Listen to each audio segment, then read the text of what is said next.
மீண்டும் ஒரு காணொளி வாயிலாக என்னுடைய உள்ளங்களை சந்திப்பு முயற்சி நான் உங்களை கேட்குகிறேன். இன்று எங்கே நிற்கிறேன்டா அப்படியே பாருங்கோ. என்னடா ஒரு வயலை காட்டுறான்னா யோசிப்பீங்களே, வடிவ வயலை பாருங்கோ. இந்த கோபுரத்தை பார்க்கணுமே, அப்படியே பாருங்கோ. மேக்ஸிமம் உங்களை காட்டுறேன். எவ்வளோ தூரத்திலிருந்து காட்டுறவங்கள விளங்கும். இது ஃப்ரான்ஸ் நாட்டில் இருக்கிற ஒரு மாத ஆலயம். ஃபுல்லாக வயல்கள் சூழ்ந்த வயல் மாத ஆலயம் என்று சொல்கிறது. வடிவா பாருங்கோ. இந்த ஆலயத்துக்கு தான் வந்திருக்கிறேன். நான் எனக்கு பிடித்த தான் உங்களை போடுறது. அதாவது நான் இந்த ஆலயத்துக்கு வந்து நான் சில காட்சியை பிடிச்சிருக்கு உங்களை அப்படி போடுறேன். பார்க்க வேணுமே பாருங்கோ. எல்லோரும் பார்க்கணும். ஏன்னு சொன்னால் ஃப்ரான்ஸ்லேயே எல்லோரும் தெரியும். லூட்ஸ் மாத ஆலயம் வந்து எல்லோரும் தெரியும். அது ஃப்ரான்ஸில் மிகப்பெரிய ஒரு ஆலயம். அவங்க ஜேசு பிறந்தன்னு சொல்லி அதுக்குரிய வரலாறுகள் கதைகள் இருக்குது. அது இந்த ஒரு சின்ன ஆலயம்தான் இந்த வயல் மாத ஆலயம் என்று சொல்லப்படுகிறது. அதை நீங்கள் மேற்கொண்டு இந்த வரலாறுகளை படியுங்கோ. இங்கே கூடுதலாக எல்லோரும் தங்களுடைய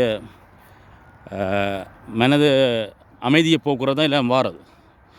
கனவேருக்கு இந்த வேண்டும் வரம் கிடைக்கிறேன்னு சொல்கிறது ஒரு மனசை பொறுத்து. இதை வாங்கோ. இந்த ஆலயம் எப்படி இருக்குது இதை நீங்கள் கனவேர் யூடியூப்பில் போட்டிருக்கீங்கன்னா அதெல்லாம் பார்த்துருப்பீங்க. இருந்தாலும் நான் ஒரு வித்தியாசம் டைமில் வந்த மட்டும் எடுத்து நான் இப்போ உங்களை பிடிக்கும்னு நினைக்கிறேன். கடைசி மட்டும் பாருங்கோ. உள்ளுக்கு போய் அந்த ஆலயத்தின் வடிவங்கள், அது பக்கத்தில் உள்ள ஆப்பிள் மர தோட்டங்கள், அந்த பக்கத்தில் வயல்வெளி எல்லாம் விளக்கம் அவங்கள காட்ட போகிறேன். முடிஞ்சால் உள்ளுக்கு போய் அந்த இயேசுவின் அந்த விக்கிரங்களெல்லாம் காட்டுறேன். கடைசி மட்டும் இறுதி மட்டும் வடிவாக பார்க்கணும். எல்லோரும் புதுக்கவாராக தேவையான சப்ஸ்கிரைப் பண்ணுங்க. இது கூடுதலாக ஃப்ரான்ஸில் இருக்கிறார்கள், அவுட் ஆஃப் பிரசில் இருக்கிறார்கள்லாம் தேடி வார இந்த ஆலயத்துக்கு. சிட்டிக்கு இருக்கிறார்கள்லாம் பரிசுக்கு இருக்கிறார்கள். வந்து போயிருப்பீங்க, எல்லாரும் போயிருப்பீங்க. வாங்கோ. இப்போ வந்தாலும் ஒரு மனதுக்கு அமைதியான இடம் உண்டு இது. அதை விட கனவேற்ற நம்பிக்கை, எங்களோட வேண்டும் பெறம் கிடைக்கிறோன்ற கனவேற்ற நம்பிக்கை. அது எவ்வளோத்துக்கு நாங்கள் கும்பிட்றோமோ, எவ்வளோத்துக்கு வழிபடுறோமோ, அதுதான் எங்களுக்கு அதன் பிரதிபலிப்பு எங்களுக்கு அதான் தெரியும். கிட்ட ஒன்று காட்டுறேன். சோளத்தை பார்த்தீங்களா? பாப்கார்ன் சொல்லுவோம். சோளம் எப்படி வளர்ந்துருக்கு போது ஃபுல்லாக வளர்ந்துருக்கு பார்த்தீங்களா? அப்படின்னு சோளத்தோட்டம் வளர்ந்து ஒரு பருவத்தில் இருக்குது. அங்கே இருக்கிறது ஒரு சின்ன பருவம். எல்லாத்தையும் பாருங்கள். உங்களை கிட்ட கொண்டாக வித்தியாசமாக காட்டுறேன்னா.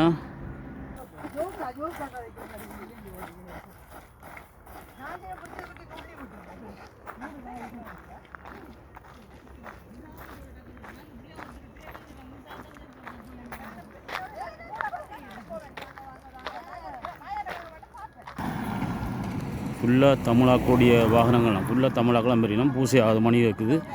இதுதான் ஆப்பிள் தோட்டம். அப்படியே பாருங்க. மணி யோசை கேட்குது பாருங்க. மணி யோசை கேட்குது. ஆப்பிள் தோட்டத்தை பார்த்தீங்களா? இது கனவேர் காட்டி இருப்பினும் எனக்கு பிடிச்சது உங்களை காட்டுறேன். கடைசி மட்டும் பார்த்தீங்கன்னு சொன்னால் நான் உள்ளுக்க போய் அந்த இதுகள் காட்டுவேன்னு பாருங்கள். உங்களை உள்ளுக்க படம் எடுக்கல. அது நான் அதை கேட்டு உங்களுக்கு நிச்சயம் காட்டுவேன். கடைசி மட்டும் பாருங்க. ஒரு அழகான இடம், அமைதியான இடம். ஞாயிற்றுக்கிழமை வரும். நீங்கள் உண்மையாகவே எங்கே உள்ள இந்த என்ன சொல்லுங்க, ஒரு முறை உங்களோட மனது உள்ள நீத்தியில் வச்சு பாருங்க. கனவேருக்கு நம்பிக்கை இருக்குது.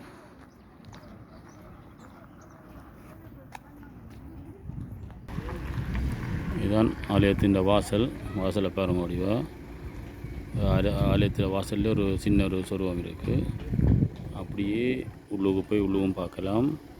இதுதான் உள்ளுக்கு போகிற வாசல். அப்படி இங்கே வந்தீங்கன்னா இதில் அந்த விளக்கை கொளுத்துற இடம். இல்லை கிட்ட கொண்டு காட்டுவேன் உங்களுக்கு. நீங்கள் கிட்டமே பார்க்கலாம். கடைசி மட்டும் கவுண்டே பாருங்க. கூடத்தை கிட்ட வச்சு காட்டுற அப்படி இருக்குன்னா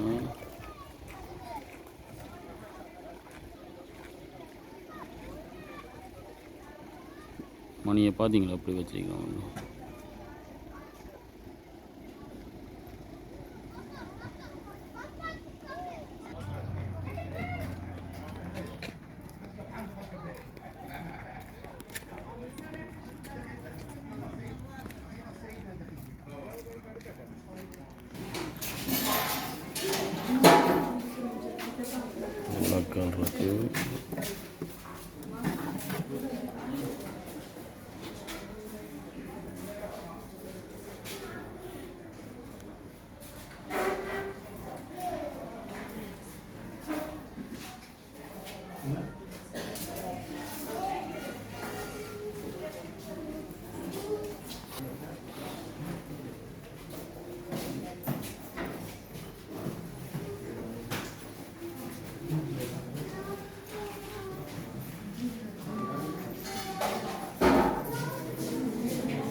ஆலயத்தின் மணியை பார்த்தீங்களா? அப்படியே பாருங்க. உண்மையாகவே மிகவும் தத்ரூபமாக வாங்கியிருக்கிறார். ஒரு மணி தேவை தான் மணி அடிக்கணும். மணிகள் அவ்வளோ அடிக்கணும். அதுக்கிட்ட தான் செய்திருக்கணும். எவ்வளோ மக்கள், ஃபுல்லாக தமிழ் மக்கள் தானே. ஃபுல்லாக தமிழ் மக்களுடைய இதான் ஆட்சியாக இருக்குது. ரெண்டு ஞாயிற்றுக்கிழமை ஃபுல்லாக தமிழ் மக்கள் தான் வந்து கார்களில் வந்து தங்களுடைய நீதிகளை வேண்டினோம். பார்க்குறாக்கள் வாங்குவோம் எல்லோரும். ஏனென்றால் ஒரு அமைதியான இடமா. இது ஆலயத்தின் மேற்பக்கம் ஒரு வயலுக்கு நடுவாதான் வயல் மாதான்னு சொல்கிறோம். இதை காட்டு மாதான்னு சொல்லிவினோம். ஃபுல்லாக தமிழ் மக்களுடைய ஆட்சி தானே. ஃபுல்லாக தமிழ் மக்கள் தான் ரவுண்ட் பட்டி இருக்கிறோம். உங்களுக்கு காட்டுறேன் கிட்ட கடைசி மட்டும் பாருங்க. Ils étaient désemparés et abattus comme des brebis sans berger. Il dit alors à ses disciples, la moisson est abondante, mais les ouvriers sont peu nombreux. Priez donc le maître de la moisson d'envoyer les ouvriers pour sa moisson. Zébédée et Jean son frère, Philippe et Barthélemy, Thomas et Matthieu le publicain, Jacques, fils d'Alphée, et Thaddée, guérissez les malades, ressuscitez les morts, purifiez les lépreux, expulsez les démons. இந்த ஆலயத்தில் பூசை நடக்கும் நிறைய காட்சி காட்டியிருக்கிறேன். யாருமே காட்டியிருக்க மாட்டோம். உண்மையாகவே மெய்சிலுக்கு பார்க்குறவர்கள் 6000 தான் வாங்க வந்து பாருங்க. ஒரு அமைதியான இடம். இங்கே விளையாடுற ஃபுட்பால் விளையாடுற கிரவுண்ட்ஸ்லாம் நிறைய கொண்டு காட்டுறவங்களுக்கு அதை விட மன அமைதி தருமிடம் இது உண்டு. ஒரு திருவிழா போல் காட்சி இருக்குது. எல்லாம் எங்களோட மக்கள்லாம் தமிழ் மக்கள்லாம் இருக்கிறோம். திருவிழா மாதிரி வந்து நிற்கிறோம். நோம்பலாகிற நாளில் நோம்பலாகிற ஞாயிற்றுக்கிழமையில பாருங்கள். அப்போ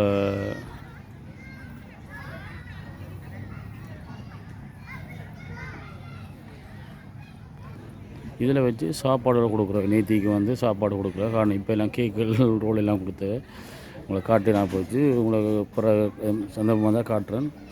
இதில் வச்சு கொடுப்பினோம். அந்த மேசையில் வச்சு சாப்பாடை கொடுப்பினோம். நேத்திக்கு வர்றாங்க இதில் வச்சு அந்த மேசையில் வச்சு சாப்பாடு கொடுப்பினோம். அப்புறம் அப்படி சந்தர்ப்பமாக தான் காட்டுறேன் உங்களுக்கு. இந்த மாதான மணி அடிக்க பாருங்க. டைமிங்கை பாருங்கள். பூசை நடக்குது, மணி அடிக்குது பாருங்க. ஆலயத்தின் பூசை அடிக்கன் மணி அடிக்குது பார்த்தீங்களா. கோபுர தரிசனம் கோடி புண்ணியம்னு சொல்லலாம் பாருங்கள். இதுக்கு நீங்கள் வாகனங்களை பார்த்தீங்களா. எல்லாம் அவங்களோட தமிழ் மக்களாக நிற்கும். வாகனங்களை பாருங்கள். எல்லாம் ஃபுல்லாக வாகனம் பார்க்கிங் எல்லாம் எங்கெங்கே பார்க்கிங் போயிட்டுருக்கேன் பார்த்தீங்களா. வந்து முழு பார்க்கிங் இருக்குங்க. இது நான் சொல்ல தேவையில்லை. நீங்கள் கனவு பார்த்துருப்பீங்க. எனக்கு பார்த்ததில் பிடிச்சது. நான் எந்த காணொலியை பார்க்கலாலும் தெரியும். பார்த்ததில் பிடிச்சது பாருங்கள். இவ்வளோ கார் இவ்வளோ வாகனம்னா இவ்வளோ அங்கே தமிழ் மக்கள் தானே. தமிழ் மக்கள்லாம் இந்த கோயிலை இந்த ஞாயிற்றுக்கிழமை அதுவும் ஞாயிற்றுக்கிழமை தான் கூட ஜேசி பிரானுக்குரிய நாள்னு சொல்கிறது. எப்படி பார்த்தீங்க இடத்தை பார்த்தீங்களா. ஒரு அமைதியான சூழல். இங்கே ஃபுட்பால் கிரவுண்ட்ஸ் ஒன்று இருக்காங்க. அன்றைக்கு கார் இருப்பாங்க. கார் ரேஸ் ஒன்று விடுவதுக்குள்ள கிரவுண்ட்ஸுக்கு ஓடுது.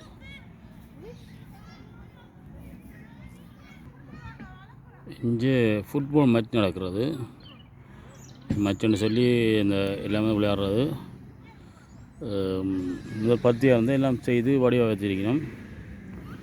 அழகான உங்களோட என்ன சொல்கிறது ஞாயிற்றுக்கிழமையில் லீவு நாளில் ஜேசு கோயிலையும் கும்பிட்றாது வந்து அமைதியாக நீங்கள் ரசிக்கலாம், கும்பிடலாம், நீட்டி வைக்கலாம். எனவே நடந்திருக்குது. வடிவாக பாருங்கோ.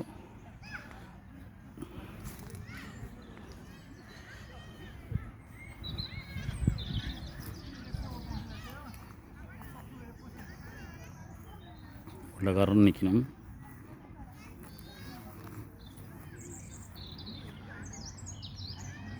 சின்ன ஒரு ஆலயம் இருக்காது.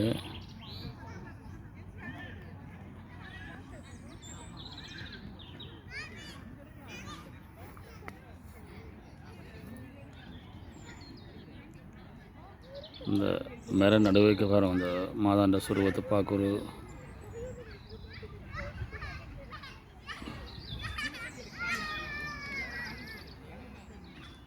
நிச்சயமாக நம்பிக்கை வையுங்க.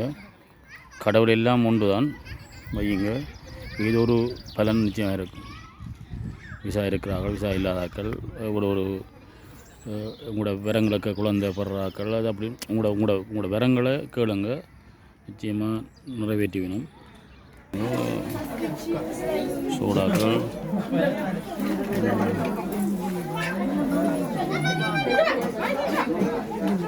எவ்வளோ ஆக்கள் கிரவுண்டில் நிற்கணும்னு பாருங்க. எல்லாம் நேத்தி கொண்டு வந்து குடிக்கணும் சாப்பாடு, கீழே நிற்கிறேன். இந்த சாப்பாடும் கிடைப்பும் ஒரு பாக்கியமே. கிணவரை கிடைக்கல, கிணவரை கிடைச்சிருக்கு.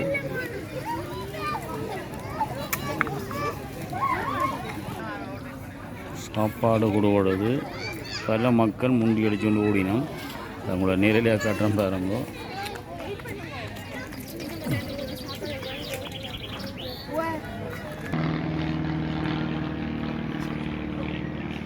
பார்க்குறவர்கள் உங்களோட ஆண்டவன் அருளால், உங்களோட ஜெய்சீண்டரால் ஒரு சப்ஸ்கிரைப் செய்யுங்க. நிச்சயமாக உங்களுக்கு நல்ல பலன் கிடைக்கும். எனக்கும் அதில் ஒரு யோசனை இருக்கும்.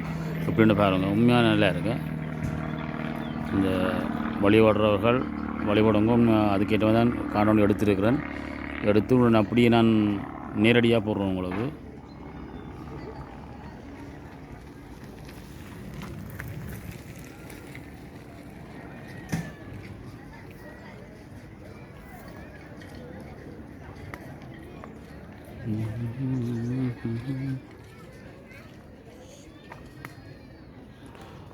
நான் சொற்பொழிவை நிறைவு செய்ய போகிறேன் என்றால் உங்களுக்கு காட்டியிருக்கிறேன். இதன் பாதைகள் என்னென்று வர்ற பாதையெல்லாம் தெரியும். தெரியாட்டில் எனக்கு கமெண்ட் பண்ணுங்க, நான் நிச்சயமாக போடுவேன் இதால் வரேன்னு சொல்லி. உண்மையாகவே என்ன சொல்கிறது, கோபுர தரிசனம் கோடி புண்ணியம்னு சொல்லுவார்கள். எங்கே கோவிலில் போய் எங்களோட வரங்களை கேட்கணும், என அமைதியை பெறணும். அதுதான் எங்களுக்குரிய என்ன சொல்கிறது, எங்களுடைய வாழ்க்கையை இன்னும் சந்தோஷமயமாக்கும். அதனால் எனக்கு பார்த்ததில் எனக்கு சிறப்பாக தெரிஞ்ச இந்த வயல்மா ஆலயத்துக்கு சென்று வழிபட்டு எல்லோரும் நல்ல பயனை பெறவும் என்று கேட்டுக்கொள்கிறேன். இத்தோடு இந்த காணொலி நிறைவு செய்கிறேன். மீண்டும் ஒரு காணொலியோட உங்களை சந்திக்கும் வரை விட்டுக்கொள்ளும் நான் என்றும் உங்கள் அன்பின் ஏகே கோகுலன். நன்றி, வணக்கம். மீண்டும் ஒரு காணொலியில் சந்திக்கின்றேன். நன்றி, நன்றி, நன்றி.